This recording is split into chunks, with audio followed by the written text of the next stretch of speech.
Plusieurs générations ont regardé et écouté Pierre Bellemare. Sa voix était reconnaissable parmi toutes.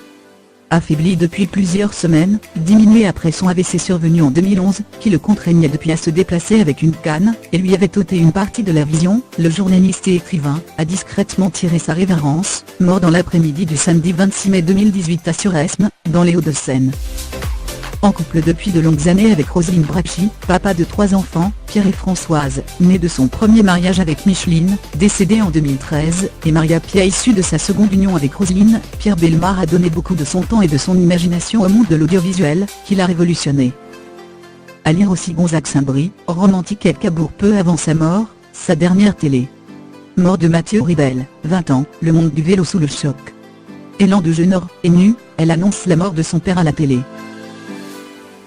Né en 1929 à Boulogne-Billancourt, Pierre Bellemare endosse le rôle de précurseur.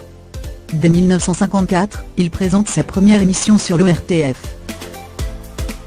C'est à cette même date qu'il rejoint la grande famille d'Europe 1, alors européenne des EG1, dont il restera à jamais l'un des membres plus emblématiques, animant une multitude d'émissions comme I Déjeuner Chaud, Oui, 20 millions cash, Il et le Cisco, Vous êtes formidable, La Grande Corbeille ou encore Le Tricolore.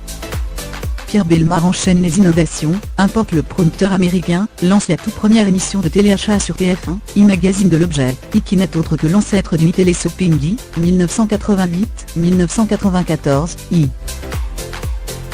On se souvient forcément de lui dans le rôle démonstrateur de produits révolutionnaires aux côtés de Marie Scorsoni.